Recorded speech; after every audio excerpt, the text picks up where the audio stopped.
आज हम पढ़ने वाले हैं मैथ के कुछ ऑब्जेक्टिव क्वेश्चंस जो कि वास्तविक संख्या मतलब रियल नंबर से हैं। ठीक है, चलिए हम क्वेश्चन की तरफ चलते हैं।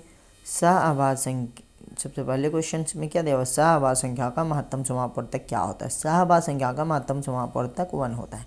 सहआवाज संख्या उसे कहते हैं जब 2 या 2 से अधिक प्राकृत संख्याएं का एक के अलावा कोई और उभयनिष्ठ गुणनखंड ना निकले, या फिर इसे ये कह सकते हैं उसका महत्तम समापवर्तक 1 निकले, तो उसे हम सहआवाज संख्या कहते हैं। एग्जाम्पल के तौर पे 7 और 9 लेते हैं। 7 को अगर हम ब्रेक करें तो 1 × 7 में ब्रेक होगा। 9 को ब्रेक करें तो 1 × 9 में ब्रेक होगा, या फिर 3 × 3 में ब्रेक होगा। तो महत्तम समापवर्तक क्या निकलेगा, इसमें भी हम 1 मान लेते हैं, कॉमन है मल्टीप्लाई में। तो इसमें से महत्तम समापवर्तक क्या निकला, इसका 1 निकला। तो इसे हम क्या कहेंगे, सहआवाज संख्या। ठीक है, इसे हम कहेंगे सहआवाज संख्या। तो इसका आंसर हो गया बी। चलिए अगले क्वेश्चन की तरफ चलते हैं। यदि 2 संख्याओं का गुणनफल 2166 है एवं उनका महत्तम समापवर्तक 19 है, तो लघुत्तम समापवर्तक क्या होगा। 2 संख्याओं के गुणनफल का फॉर्मूला होता है, गुणनफल के फॉर्मूला होता है, क्या होता है, लघुत्तम समापवर्तक गुना महत्तम समापवर्तक। ठीक है, 2 संख्याओं का गुणनफल क्या दिया हुआ है हमें, 2166 बराबर क्या हो जाएगा, लघुत्तम समापवर्तक हमें ये पता है, हमें लघुत्तम समापवर्तक निकालना है और महत्तम समापवर्तक दिया हुआ है। तो लॉस क्या हो जाएगा, लॉस हो जाएगा 2166/19।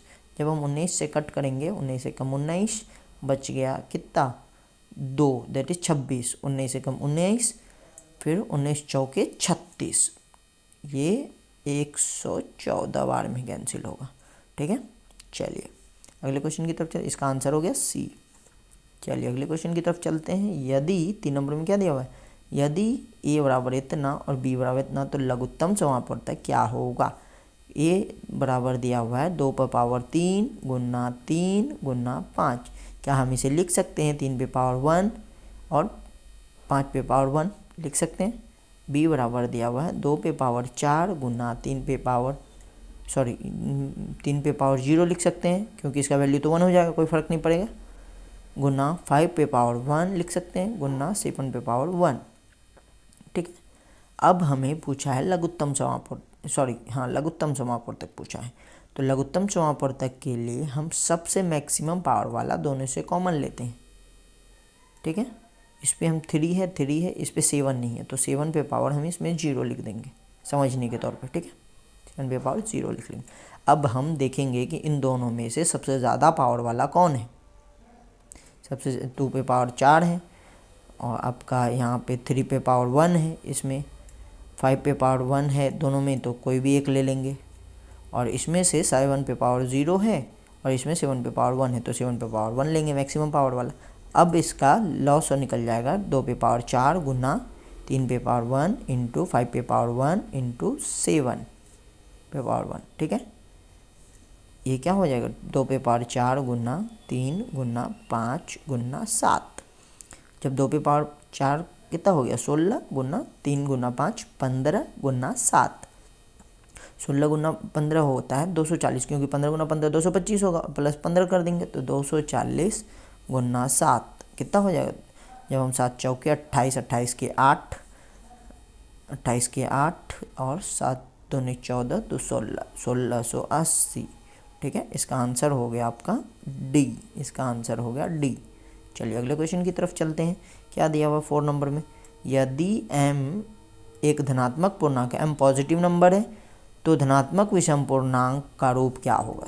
धनात्मक विषम पूर्णांक, विषम पूर्णांक उसे कहते हैं जो 2 के गुणांक में नहीं आए। किसमें, 2 के गुणांक में नहीं आए। चलिए 4m तो 2 के गुणांक में आ जाएगा, +2 है, +2 है तो ये भी 2 के गुणांक में आ जाएगा। ठीक है, तो ए तो हो गया कैंसिल, आपका ए हो गया कैंसिल। चलिए अब बी को चेक करते हैं। 4m बी में 4m ये भी 2 के गुणांक में आ जाएगा, +4 है ये भी 2 के गुणांक में आ जाएगा, ये भी गया कैंसिल। चलिए अब हम तीसरा एक ऑप्शन है बचा हुआ उसे चेक कर लेते हैं। 4m तो 2 के गुणांक में आएगा, 2 के गुणांक में आएगा, लेकिन इसमें +1 है, एक ऐड हुआ है, तो ये विषम संख्याएं बन जाएंगी, क्योंकि 2 के गुणांक में ये आ गया, एक ऐड हो गया तो ये विषम संख्याएं बन गई। तो आंसर हमारा क्या होगा, सी। चलिए अगले क्वेश्चन की तरफ चलते हैं। निम्नलिखित में 5 नंबर में क्या दिया? निम्नलिखित में कौन सी अभाज्य संख्या है? अभाज्य संख्याओं से कहते हैं जो एक से और खुद से भाग लगे, मतलब एक के अलावा कोई और उभयनिष्ठ गुणनखंड ना हो जिसका। चलिए इसका आंसर है 13 एक से और खुद से भाग लगेगी, ठीक है, एक के अलावा किसी और संख्या से भाग नहीं लगेगी। चलिए अगले क्वेश्चन की तरफ चलते हैं। निम्नलिखित में कौन सा अपरिमेय संख्या है? अपरिमेय संख्या ये आपका हो गया √17। कैसे हो गया? ये हो गया, ठीक है। क्यों? क्योंकि इससे हम 2 निकल जाएगा, 2 गुना 2, 2 गुना 2 1 2 निकल जाएगा, इससे हो जाएगा 10 गुना 10, 10 1 10 निकल जाएंगे, इससे हो जाएगा 4 4 + 5, ठीक है। तो आंसर हो जाएगा √17, ये रूट में ही है, ठीक है। चलिए इसका आंसर क्या हुआ? ए, 6 नंबर का। चलिए अगले क्वेश्चन की तरफ चलते हैं। 7 नंबर में दिया हुआ 144 के अभाज्य गुणनखंड में 2 का घातांक क्या है? चलिए हम 144 का HCF निकाल लेते हैं। 144 को जब हम 2 से देते हैं कितना हो? 72 बार में जाएगा, 2 से दिए 36 बार में जाएगा, फिर 2 से दिए 18 बार में जाएगा, फिर 2 से दिए कितना बार में जाएगा? 9 बार में। 1 2 3 4, 2 पे पावर 4 गुना 9, तो 2 का घात क्या है? 4। चलिए इस पे 2 का घात हो गया 4, इसका आंसर हो गया C। चलिए अगले क्वेश्चन की तरफ चलते हैं। निम्नलिखित में से 8 नंबर में क्या दिया? कौन सा परिमेय संख्या है? परिमेय संख्या पूछा है, ध्यान रखिएगा, परिमेय संख्या पूछा, अपरिमेय नहीं पूछा, परिमेय। तो ये हो जाएगा आपका A। कैसे हो जाएगा? ये निकलेगा 1/12 गुना 12, ठीक है, रूट में करेंगे 1 12 निकल जाएगा जो कि 1/12 हो जाएगा, ठीक है।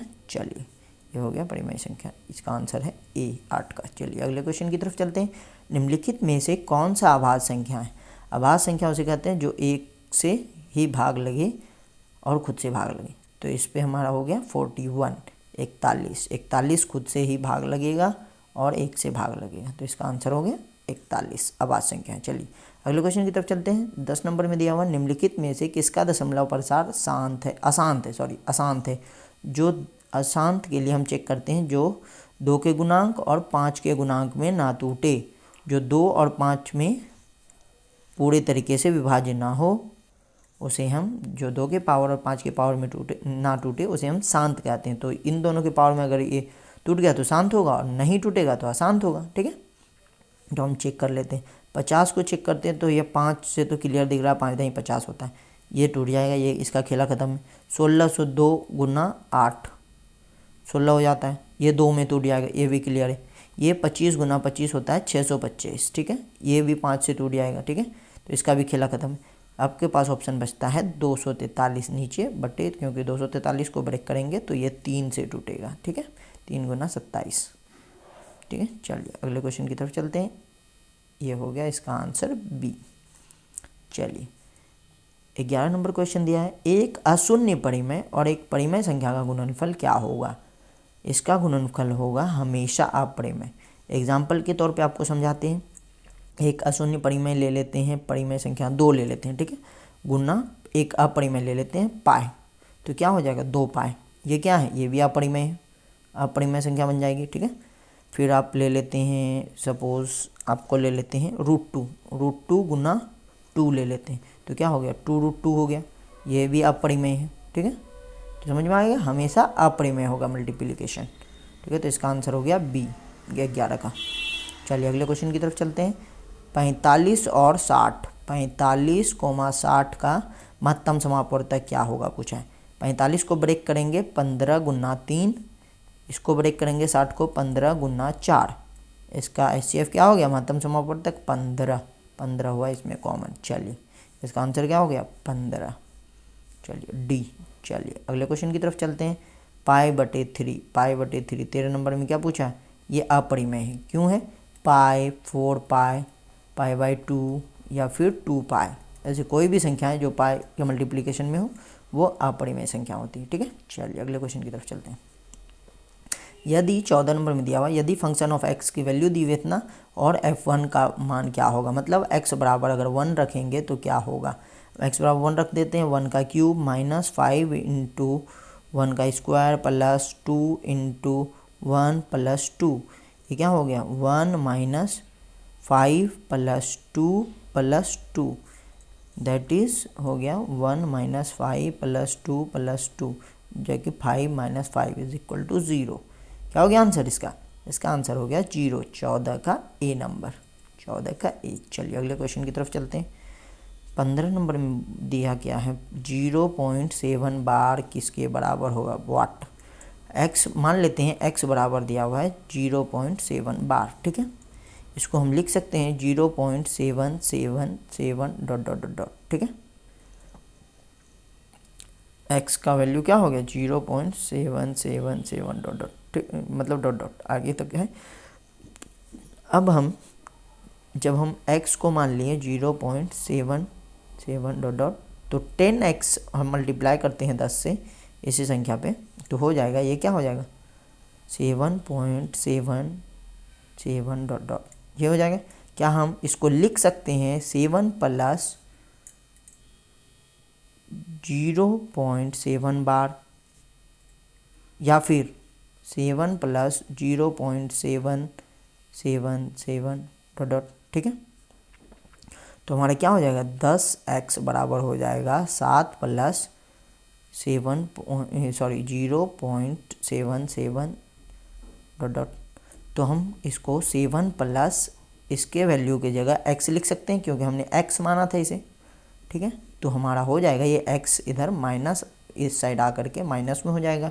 10x माइनस x बराबर 7, दैट इज़ 9x बराबर 7। तो x की वैल्यू क्या हो गई, जब 9x बराबर 7 हो गया तो x की वैल्यू हो गई 7/9। तो इसका आंसर हुआ 7/9। चलिए इसका आंसर हो गया A, ठीक है, 15 नंबर। चलिए अगले क्वेश्चन की तरफ चलते हैं।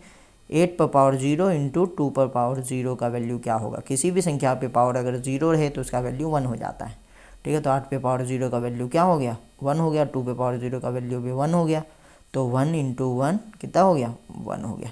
चलिए अगले क्वेश्चन की तरफ चलते हैं। इसका आंसर हो गया 1B, ठीक है। चलिए, यदि A और B अभाज्य संख्याएं हैं तो AB का लघुत्तम समापवर्तक क्या होगा।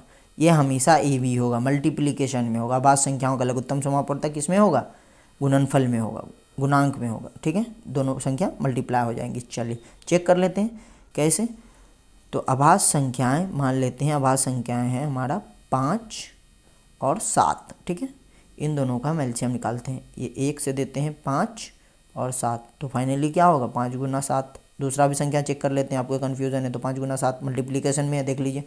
चलिए अगले क्वेश्चन को चेक कर लेते हैं। अगला एक एग्जांपल चेक कर लेते हैं। सपोज 3 और 7, ठीक है। इसका निकालें, ये कितना हो जाएगा, 3 बार में 1 से जाएगा 7, तो 3 गुना 7। इसका लघुत्तम समापवर्तक क्या निकला, 3 गुना 7। तो समझ में ये आया कि जब भी हम अभाज्य संख्याओं का लघुत्तम समापवर्तक निकालें तो सीधा मल्टीप्लाई हो जाएगा, ठीक है। चलिए इसका आंसर हो जाएगा AB, ठीक, C नंबर। चलिए अगले क्वेश्चन की तरफ चलते हैं। 18 नंबर क्वेश्चन में दिया, निम्नलिखित में से कौन सी अभाज्य संख्या है। अभाज्य संख्या जो 1 के अलावा किसी और से भाग ना लगे, या 1 से और खुद से ही भाग लगे, ठीक है। तो इसमें से है 23 आपका B 23 1 से और 23 खुद से भाग लगेगा, ठीक है। 23 खुद से भाग लगेगा। चलिए अगले क्वेश्चन की तरफ चलते हैं। निम्नलिखित में से कौन सा परिमेय संख्या है। 19 नंबर परिमेय संख्या, ये √3 कैंसिल हो जाएगा, ये बच जाएगा 2 बन जाएगा, ठीक है। तो ये हो गया परिमेय संख्या। आंसर हो गया C, ये वाला, ठीक है। आंसर क्या हो गया इसका, C। चलिए अगले क्वेश्चन की तरफ चलते हैं। यदि 65 तथा 117 का महत्तम समापवर्तक 65m - 117 के रूप में है तो m का मान क्या हो। m का मान, m बराबर वाट, m का मान पूछा है। सबसे पहले हमें क्या कहा है, दो संख्या है 65 तथा 117 का महत्तम समापवर्तक इतना के रूप में, 65m - 117 के रूप में। तो सबसे पहले हम दोनों का महत्तम समापवर्तक निकालेंगे, 65 और 117 का। जब हम इसका निकालेंगे तो 13 गुना 5 में ये टूटेगा, 13 × 5 = 65, 117 टूटेगा कितने में, 13 गुना 9, ठीक है। 13 9 103, हाँ 13 9 117, सॉरी 117, 13 9 117 में ब्रेक होगा, 13 9 117 में ब्रेक होगा। तो हम जब 117 में ब्रेक होगा, 13 × 9 में ब्रेक होगा, तो इसका कॉमन क्या हो गया, HCF निकला 13, महत्तम समापवर्तक निकल गया 13, महत्तम समापवर्तक क्या हो गया, 13 हो गया। चलिए अब हमें क्या दिया हुआ है, महत्तम समापवर्तक इस रूप में है, तो हम महत्तम समापवर्तक जो हम निकाले हैं उसको इस रूप के बराबर कर देंगे। 65m - 117 बराबर 13।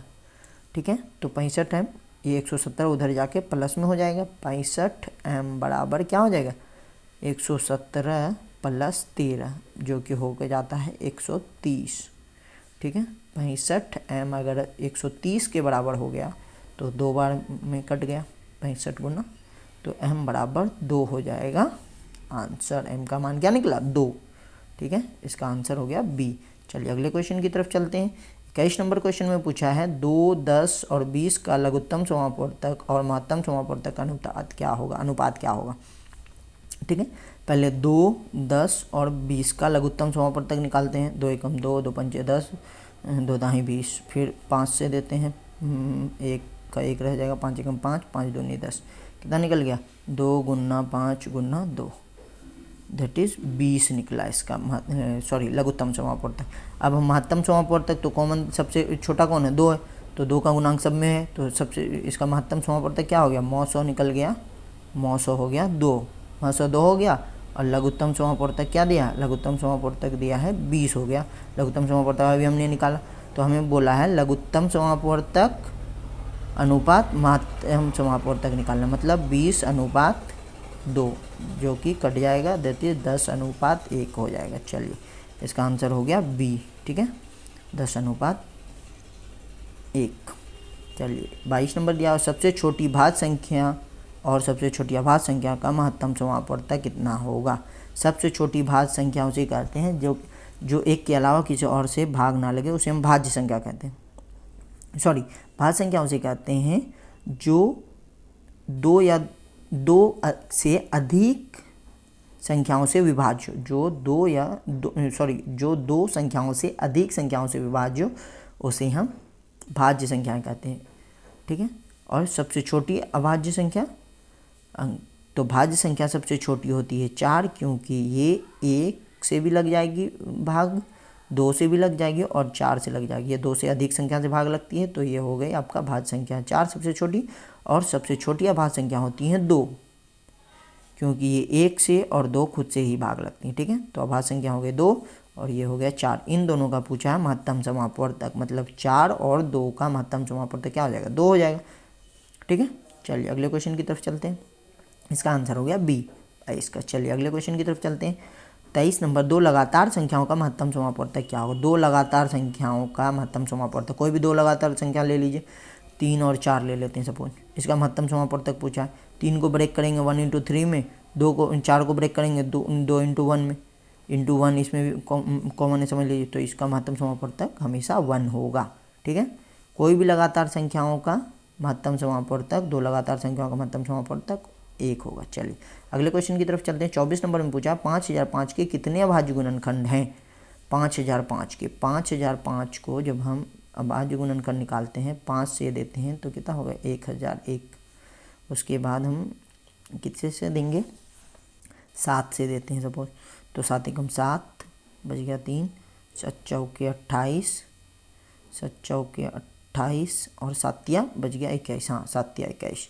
चलिए अब हम दे दिए कितना से, 7 के बाद 11 से देंगे। 11 एकम 11 बच गया, 11 तिया 33, 11 एकम 11, 11 तिया 33, 13 बार में। ठीक है, तो इसका 5 × क्या निकलेगा, 5 × 7 × 11 × 13, तो इसका 4 संख्याएं से ये गुणनखंड होंगी। 5005 के अभाज्य गुणनखंड कितने होंगे, 4 संख्याएं होंगी, 4 संख्याएं। ठीक है, जो कि 5 है, 7 है, 11 है और 13 है। चलिए अगले क्वेश्चन की तरफ चलते हैं। कितने 2 अंकों की संख्या 3 से विभाज्य है।